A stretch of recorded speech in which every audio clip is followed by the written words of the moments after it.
On vulguis. Vale, doncs passo a compartir.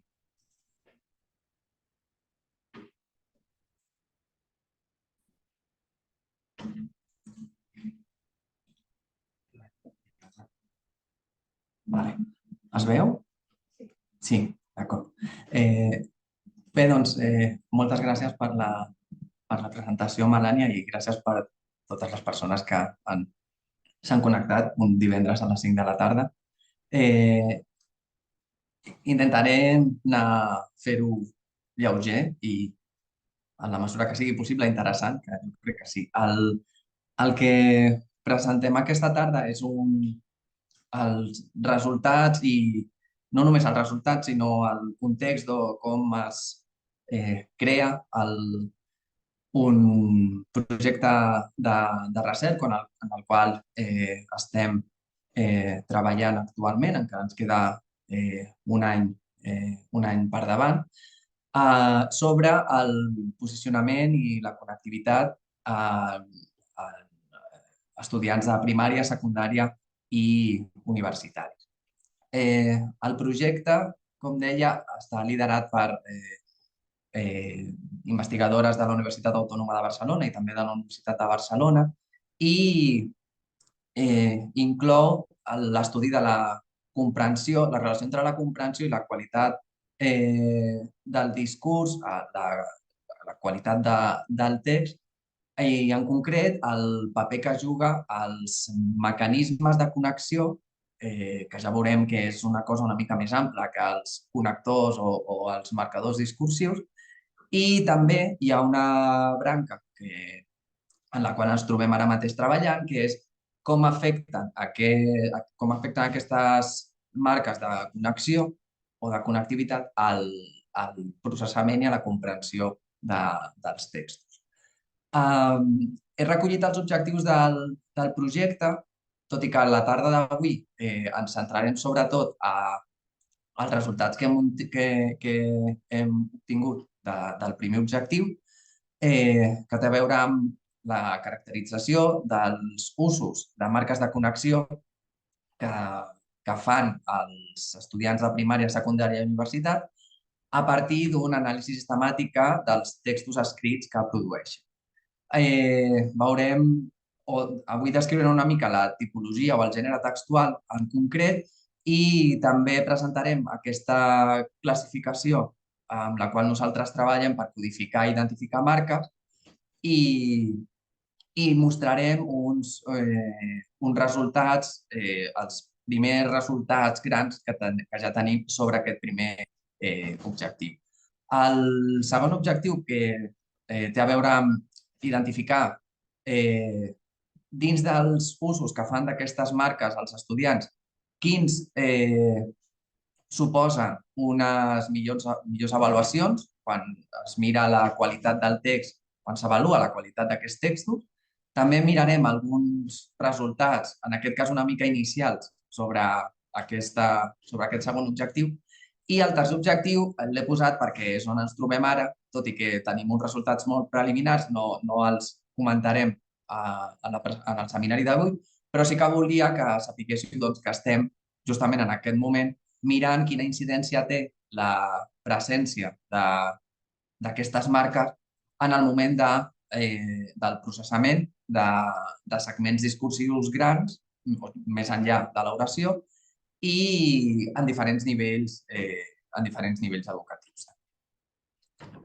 La primera qüestió és determinar quin és caracteritzar aquest gènere textual que conforma el corpus de textos escrits amb els quals nosaltres treballem, que ve a ser el que s'anomena escriptura analítica. L'escriptura analítica s'entén que és una mena de gènere híbrid entre un text expositiu i un text argumentatiu.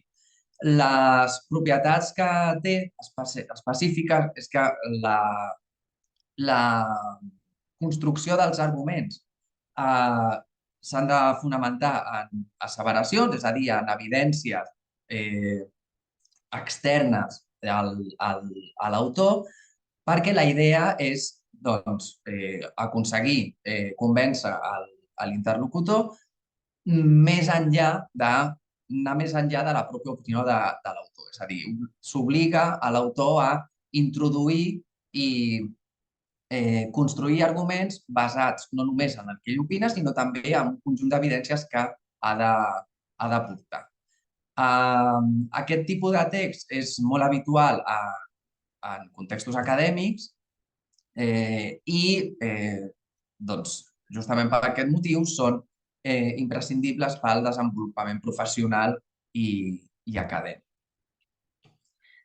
En relació amb el desenvolupament d'aquest tipus d'escriptura, justament per aquesta especificitat que tenen, se sap que presenten un desenvolupament més tardà, a diferència d'altres gèneres discursius, i és possible, o segurament està molt vinculat això d'aquest desenvolupament tardà al fet que implica un domini progressiu d'ús d'estructures i funcions lingüístiques que, a més de ser específiques, doncs són més avançades. No? Hi ha una finalitat discursiva molt concreta i s'han de poder manipular diferents estructures i funcions lingüístiques alhora.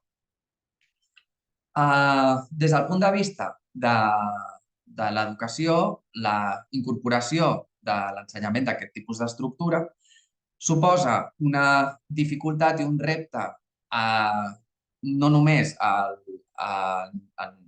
primària o secundària, també se sap que l'educació superior és una tipologia textual que presenta certes dificultats i també sabem que la intervenció pedagògica i l'avaluació d'aquests textos per part dels docents tampoc no és una tasca senzilla. Llavors, tenim com tant per estudiants com per docents, és un gènere textual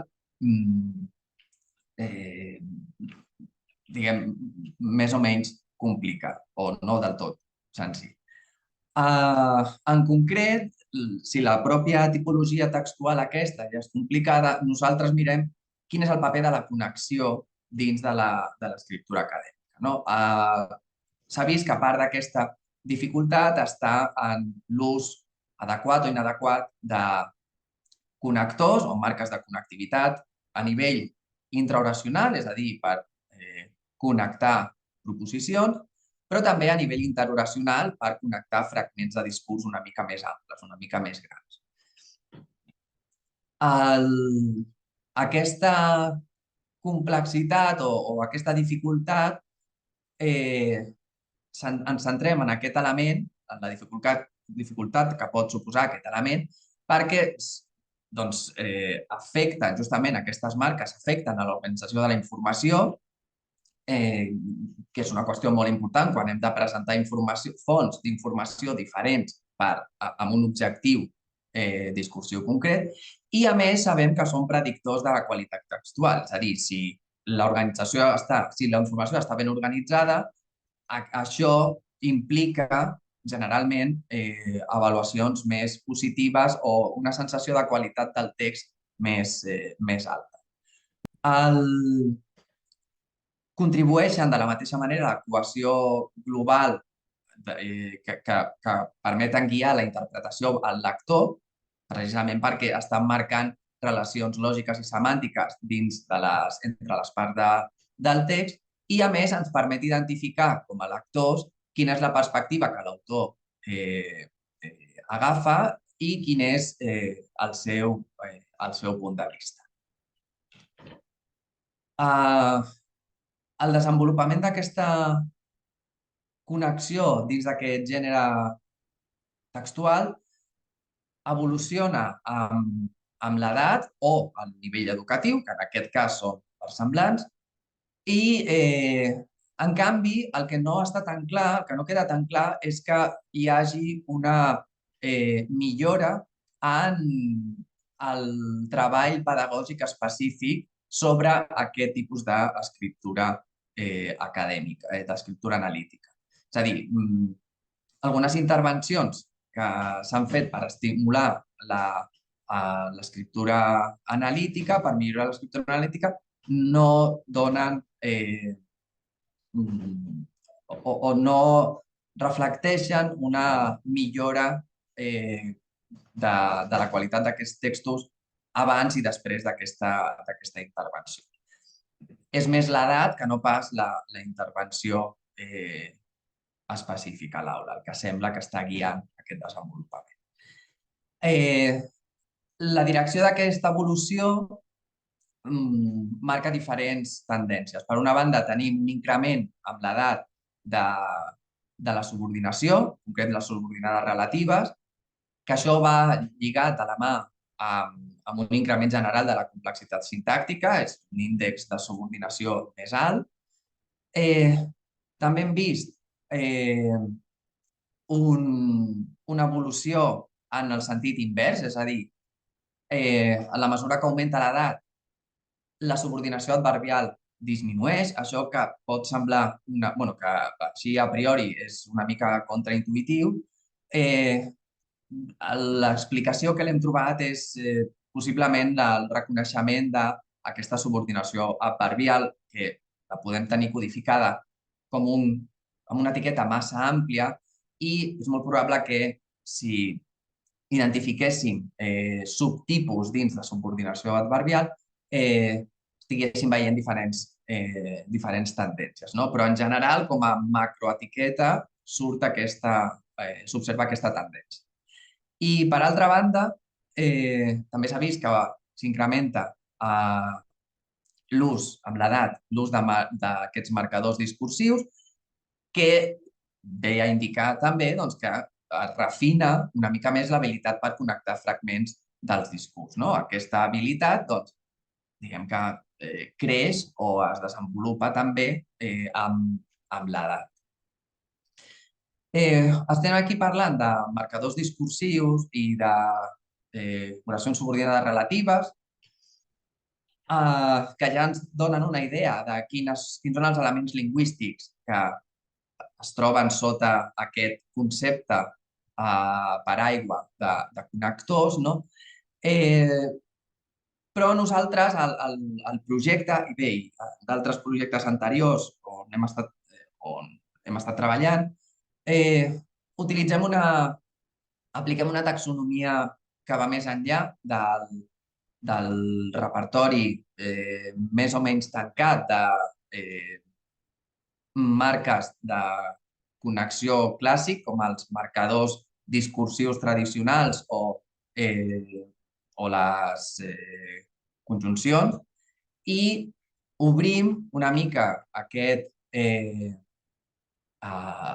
criteri d'identificació de marques de connexió a un conjunt de marques que s'anomenen marques lèxiques, des de la proposta de Maria Josep Cuenca i Pedro Gras i altres, que serien marques que no estan recollides als repertoris tancats o fixes tradicionals i que ara veurem alguns exemples. I per altra banda, també codifiquem i codifiquem marques no només per la forma, sinó també per la funció discursiva que acompleixen. De manera que tenim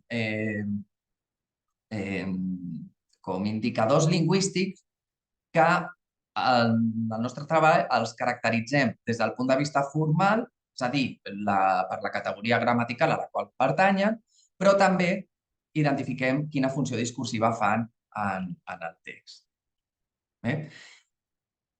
De manera molt resumida, no entrarem en els subtipus, tindríem aquestes dues classificacions que van en paral·lel, van a la mateixa vegada i funcionen en paral·lel. Tenim, per una banda, el repertori de formes, que inclouen les conjuncions clàssiques, coordinants i subordinants, els marcadors parentètics, que serien del tipus malgrat això, a més, i això que hem anomenat aquesta incorporació de marcadors lèxics, que serien peces més flexibles que no pas les conjuncions i els marcadors parentètics, per suposat,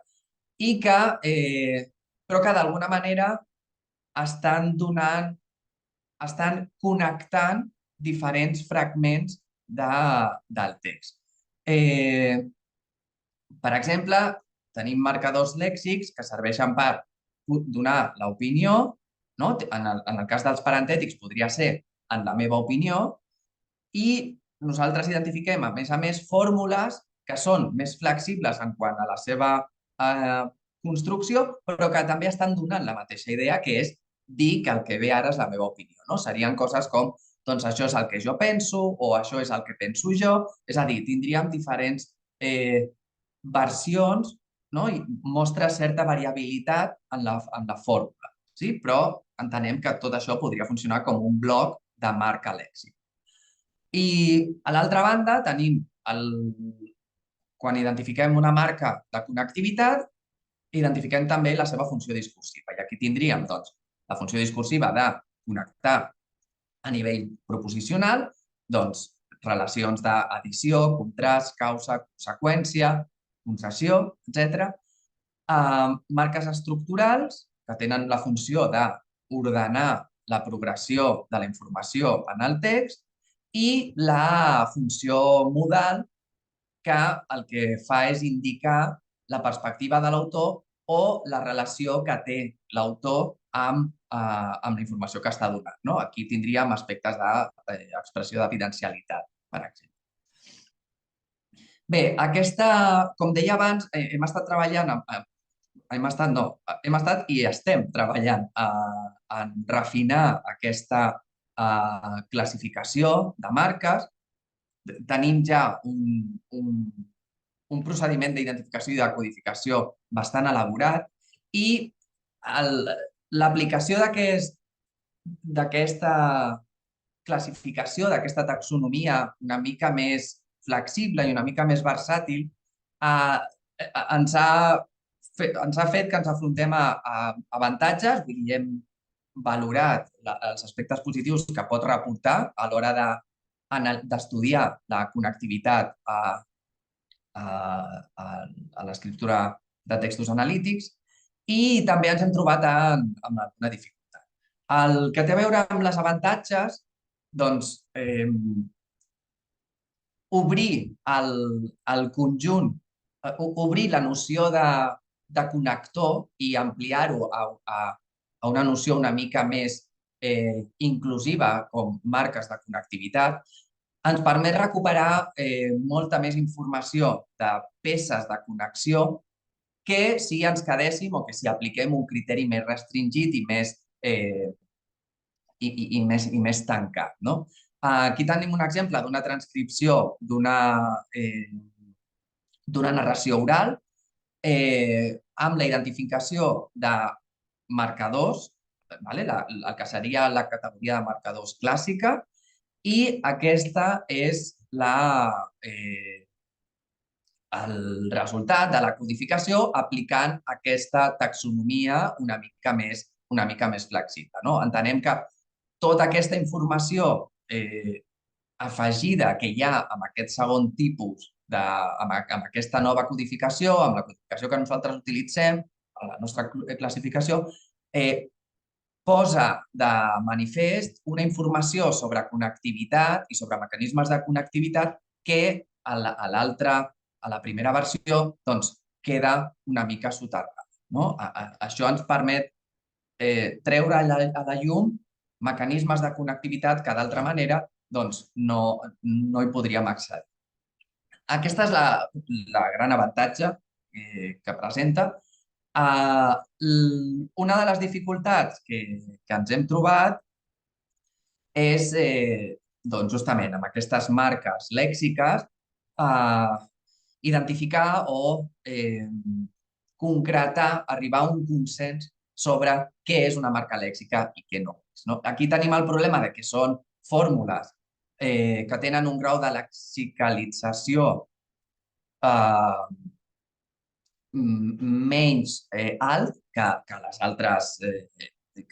altres marques, clarament, i a més que poden ser també molt idiosincràtiques, és a dir, presenten una variabilitat de vegades molt ample, que fa difícil identificar-ho com un bloc, no? Com un bloc que va tot junt encapsulat. No?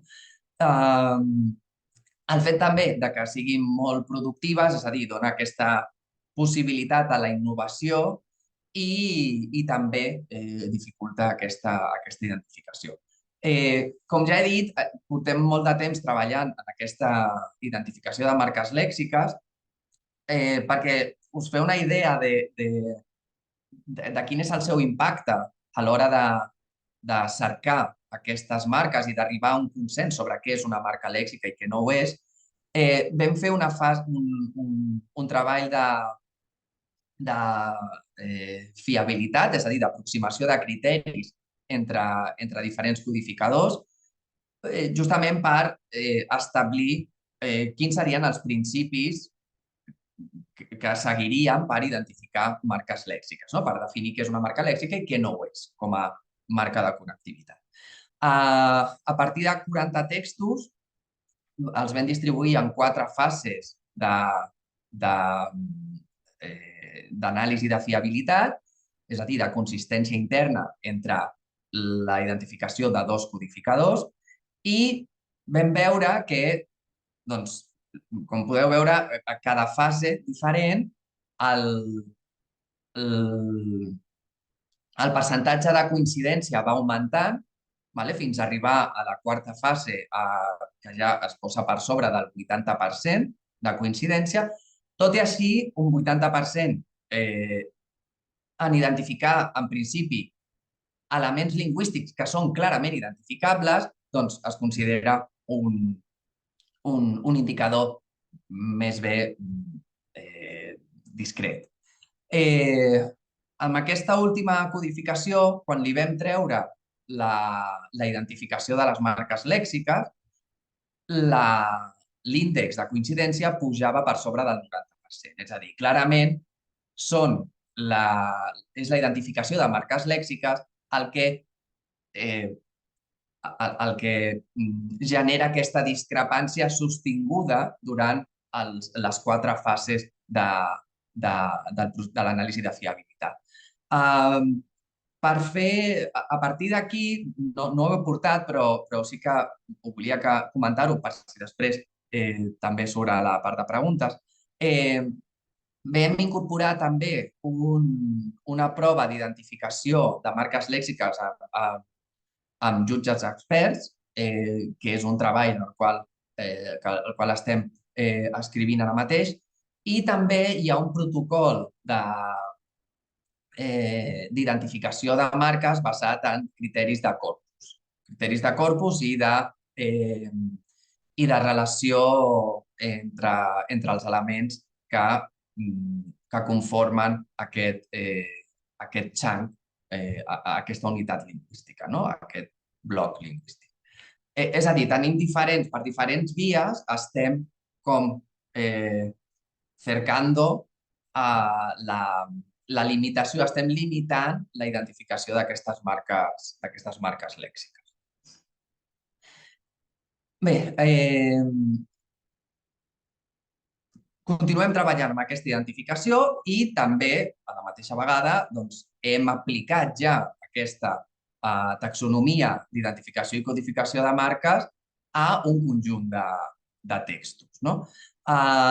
L'objectiu aquest primer objectiu del projecte és el que presentem avui i es concreta en un treball on buscàvem caracteritzar aquesta connexió intraoracional i interoracional en textos de parlants de català de 3 nivells educatius, com podem veure, i primer, per una banda, caracteritzar-los, que és aplicar aquests criteris, aquesta taxonomia, i després identificar els patrons de desenvolupament, és a dir, veure si els diferents nivells educatius suposaven un canvi en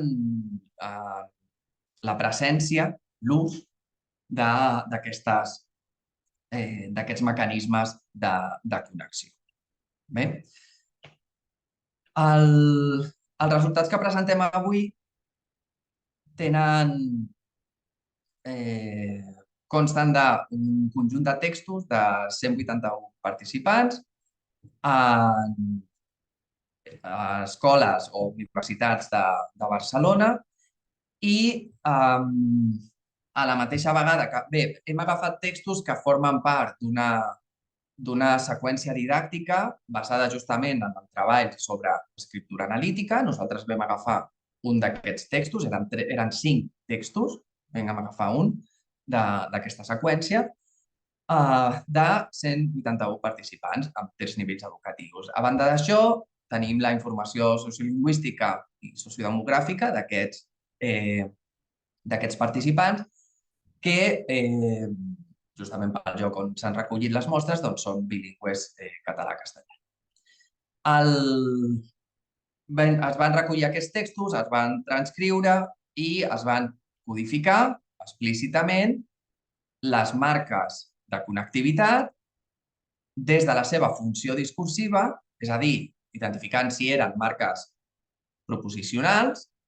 Dins de proposicionals, doncs, identificàvem quin tipus de marca era, causal, concessiva, consecutiva, el que fos, estructural, amb les seves subfuncions, o modals, sí? Opinió pròpia, opinió aliena, hi havia diferents subfuncions. I sobre les categories, doncs també identificàvem si eren conjuncions, si eren el que coneixem tradicionalment com marcadors discursius, que nosaltres li diem parentètics, i els marcadors lèxics, és a dir, aquestes marques més resbaladizes. Amb aquestes dades, després de la codificació d'aquests textos, vam mirar una anàlisi de fiabilitat, vam aplicar una anàlisi de fiabilitat amb el 20% dels textos per veure si coincidien la identificació de les marques. No les etiquetes, sinó el fet d'identificar què era una marca i què no. La identificació té un resultat bastant robust, entre 4 jutges i el 20% del corpus, i aquesta identificació de marques, les seves etiquetes, les vam intentar modelitzar-les tenint en compte, tractant-la com a variable recompte, és a dir, número de marques que apareixen als textos, en les dues codificacions. És a dir, per una banda, vam modelar el número de marques per forma, tenint en compte la seva forma, si són conjuncions, parentètics, marcadors parentètics o lèxics, i per altra banda, la seva funció. Sí? Un altre model per veure si eren proposicionals, estructurals o modals. Es va comprovar les condicions d'aplicació d'aquest tipus de models, la condició de sobredispersió i la inflació de zers, que no hi haguessin moltes observacions absents de categoria. Bé, comentem els resultats. En primer lloc, en relació amb els descriptius, tenim per una banda el número total de marques per primària, secundària i universitat, relacionat, evidentment, amb un resultat de producció, és a dir, el número total de paraules. És interessant veure com de primària a universitat augmenta el número de paraules, és a dir, els textos són més llargs, en funció, no? Quan avança l'edat, els textos es fan més llargs, i a la mateixa vegada el número de marques de connexió disminueix. És a dir, hi ha menys... s'identifiquen menys marques als textos dels universitaris. Això, com veurem més endavant, es pot explicar amb els resultats de les conjuncions i les proposicions i les marques proposicionals. Si entrem ja al resultat, a les dades que fiquem amb el model de formes, aquí tenim el conjunt de conjuncions, marques parentètiques i lèxics, pels 3 nivells de competència, perdó, pels 3 nivells educatius. I aquí tenim el gràfic dels resultats del model. Tenim el número de marques que el model prediu per cada tipus, és a dir, per conjuncions, parentètics i lèxics, en funció del grup, en funció del nivell educatiu. Per primària, secundària i universitat, tot això controlat pel total de paraules, perquè entenem que els textos més llargs implicarien, en principi, major probabilitat que apareguin marques. La comparació dels resultats dins del model, veiem que dins de les conjuncions hi ha diferències en el número de marques que prediu el model entre primària, secundària i universitat, en el sentit que disminueixen significativament aquest número de conjuncions entre els tres nivells educatius, d'acord? En el cas dels parentètics, que recordem que són els marcadors discursius tradicionals, ¿no? Sin embargo, no obstante, por otro lado, la diferència es troba entre primària i secundària i universitat, que aquests dos grups, aquests dos nivells educatius anirien a la vegada, sí? Anirien junts. Primària mostra un número de marques parentètiques significativament més baix a secundària i a universitat. En el cas de les marques lèxiques, no es van trobar diferències de comportament entre els tres nivells educatius. És a dir, tant els textos de primària com de secundària com universitat presenten el mateix número de marques lèxiques. La identificació de marques lèxiques ja sabem que la tenim,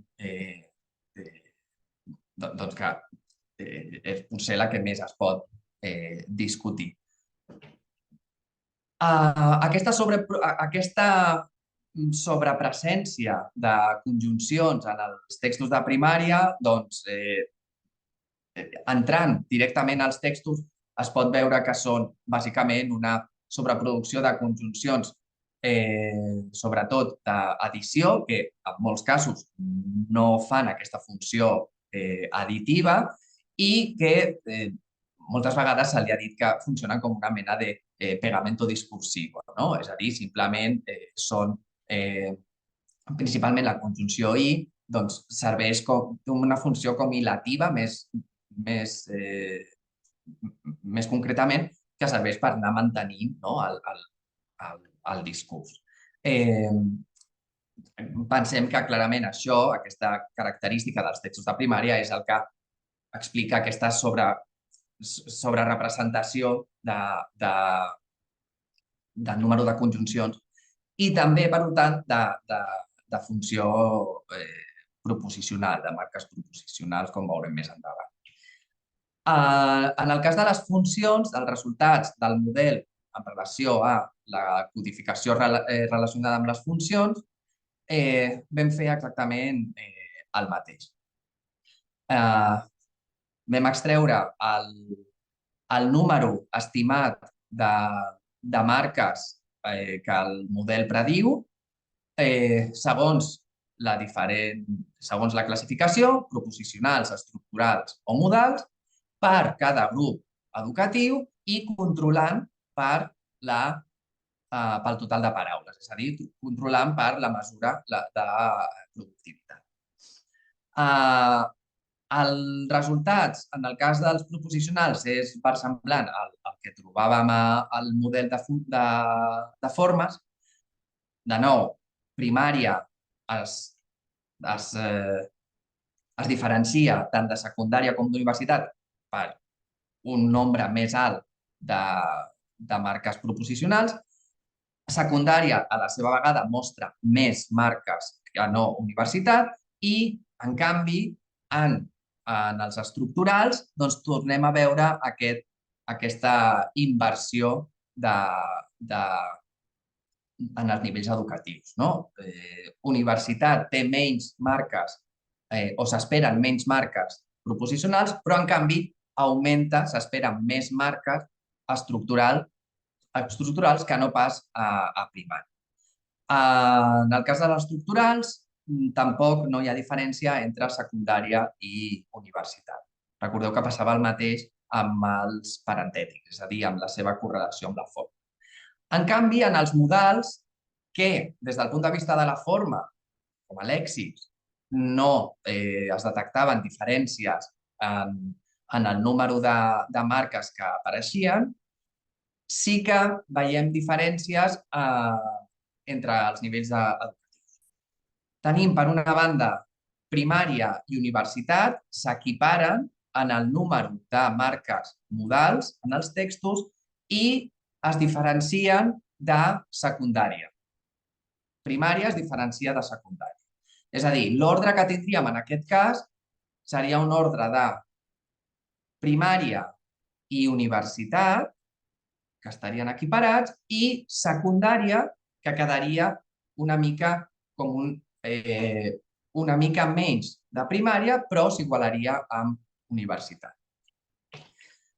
Quan mirem això dins dels textos, el que hem vist sobre la part dels estructurals és una diferència entre secundària i universitat que no salta els resultats del model, que equipara els dos nivells educatius, però sí que veiem que qualitativament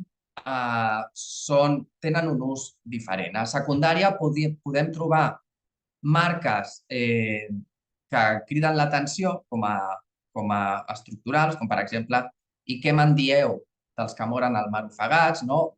Marques que criden l'atenció potser més per una qüestió de registre i de modalitat, que no encaixen ben bé en l'escriptura, no? En la llengua escrita, i en canvi en el grup d'universitaris les marques estructurals són més canòniques o són són les marques que esperaríem tenint en compte aquest tipus aquest gènere textual. Pel que fa a les funcions modals, recordem que teníem una mena d'evolució en forma d'1, primària, a secundària baixa i a universitat es tornen a incrementar la presència de modals. Bé, tenim el que sembla més sorprenent potser d'aquesta comparació és el fet que a primària apareguin tantes marques modals. Això ho veiem, quan entrem als textos, veiem que hi ha com una insistència en els nens a l'hora de marcar la seva posició davant el que estan argumentant, evidentment amb marques més senzilles i més prosaiques, no? Apareixen molt el jo crec que, això em sembla, no? Sempre són més o menys les mateixes. En canvi, a la universitat, evidentment, tot i que el número de marques es pot equiparar, el que no és equiparable és la marca concreta que escullen, no? Segons les dades o desafortunadament. És a dir, tenim una variabilitat més gran a l'hora de marcar el posicionament i l'opinió de l'autor en el cas de la universitat. En el cas de primària està molt restringit a jo penso, em sembla, aquesta és la meva opinió. Bé, per fer una mena de resum d'aquesta part, podríem dir que el resultat sobre el model de formes, és a dir, sobre com afecta a diferents nivells, com evoluciona en diferents nivells educatius l'ús de formes, el que hem vist més clar és que hi ha un efecte d'intercanvi entre primària i secundària i universitat, entre les conjuncions i les marques parentètiques, no? Mentre si unes pugen, les altres baixen, i quan unes baixen són les altres les que agafen importància. I des del punt de vista de les funcions, doncs també tenim aquest efecte d'intercanvi en el cas dels estructurals i en el cas dels modals doncs tenim aquesta, en principi, sorprenent equiparació entre primària i universitaris, però que podem explicar si entrem en la sofisticació d'aquestes marques, no? Com actualitzen aquestes marques i veuríem o ens quedaria aquest patró de desenvolupament on tindríem secundària amb menys marques modals en els textos, després primària i després els universitaris. Bé, ens trobem en aquest moment mirant, com ja deia, l'efecte de l'ús de marques a nivell de comprensió i també en l'avaluació de la qualitat textual. Ara presentarem un petits resultats inicials sobre aquesta qüestió i, evidentment, sobretot a partir dels resultats del model de funcions, estem entrant en mirar la distribució de les subfuncions per veure com s'expliquen aquesta distribució sobretot entre els lèxics i els modals.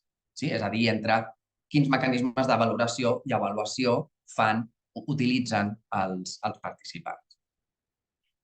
Bé, com deia, avancem una mica als resultats inicials sobre la relació de les marques i la qualitat textual. L'objectiu era veure justament quina és aquesta relació entre l'ús de recursos lingüístics i la qualitat percebuda dels textos analítics. Per això es van agafar més de 200 textos de participants dels 3 nivells educatius. Aquests textos van ser avaluats per una rúbrica que també es va confeccionar dins del projecte. 9 mestres i professors de primària, secundària i universitat van avaluar aquests textos a partir d'aquesta rúbrica que contenia informació tant d'avaluació holística, és a dir, una impressió general de la qualitat del text, com d'aspectes concrets. Un d'aquests aspectes concrets era la cohesió, les marques de cohesió que presentava el text.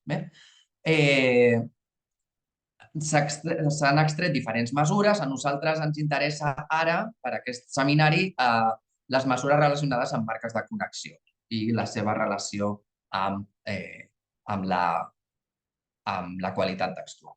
Bé, el que es va veure és que les puntuacions tant holístiques com analítiques augmenten amb el nivell educatiu.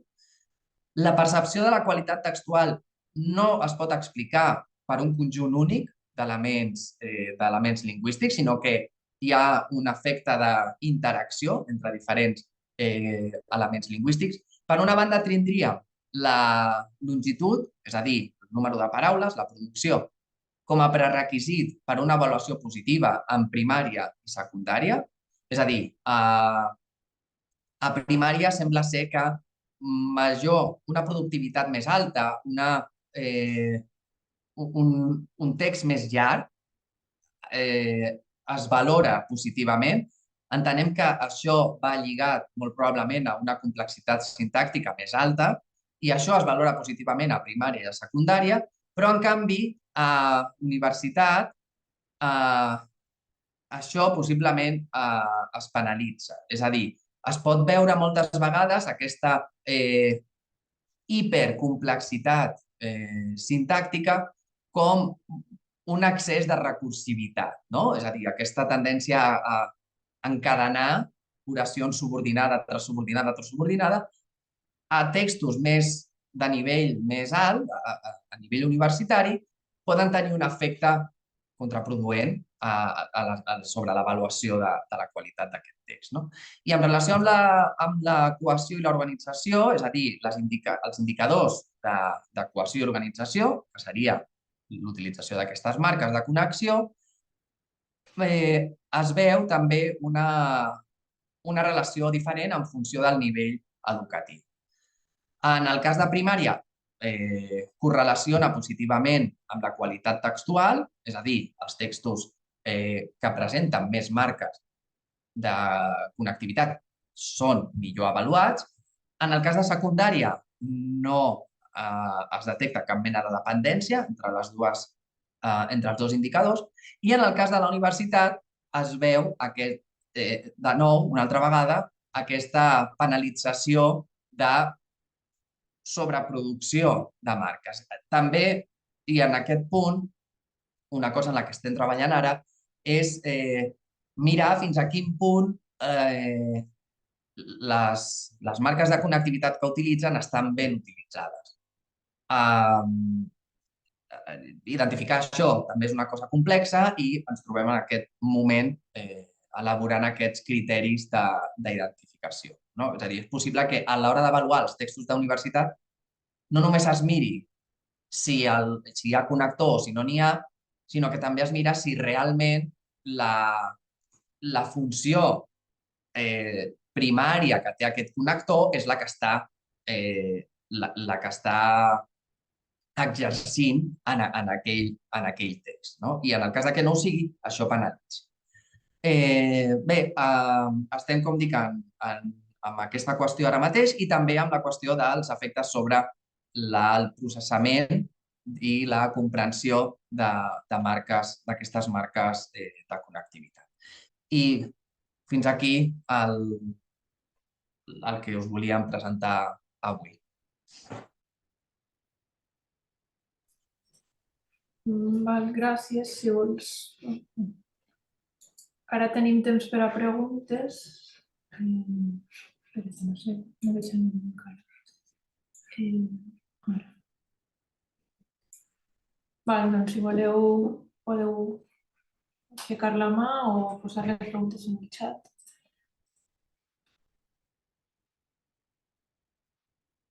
Vale.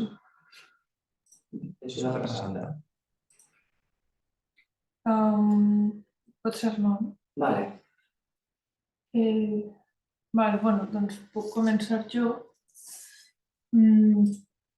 Tinc una pregunta de clarificació, si pots tornar a la classificació de les marques en formes i funcions. Hi havia una taula, aquesta. Hi ha una relació entre forma i funció? Vull dir, totes les conjuncions es considera que tenen una funció proposicional o no necessàriament? Hi ha una... Potser la relació més evident i més directa és entre conjuncions i funció proposicional, clarament. Amb les altres categories no és tan evident. És a dir, per exemple, podem tenir funció, tant els marcadors parentètics com els lèxics poden funcionar com a modals. No? És a dir, en mi opinió, seria una marca parentètica que està realitzant una funció modal. No? De la mateixa manera que ho seria, doncs, això és el que penso jo. I amb els estructurals, doncs també passa. És a dir, podem tenir en primer lugar, que seria un estructural, en aquest cas parentètic, però també ens podem trobar, de fet tenim en el corpus, coses com lo primero que quiero decir es, i això que el que està fent realment és estructurar la informació, clar, no és una marca parentètica, ningú ho recull en el seu repertori aquest tancat de marcadors discursius clàssics, però sí que està realitzant una funció d'organització de la informació. No? Vull dir, en el cas de les conjuncions i les proposicions, i la funció proposicional sí que és més, està com més integrada la relació. Ivan, ara que ets en aquesta diapo, et puc demanar una cosa? Em sentiu? Clar, sí. La diferència o el criteri que agafeu per diferenciar marcadors parentètics dels lèxics, els que els parentètics els pots moure en diferents posicions o hi ha alguna... Perquè em costa a vegades de veure-la també, però com ho has dit segurament, però perquè em quedi més clar. Jo no sóc l'expert en aquest punt, però pel que jo he entès, i bé, tenim aquí a l'Elisa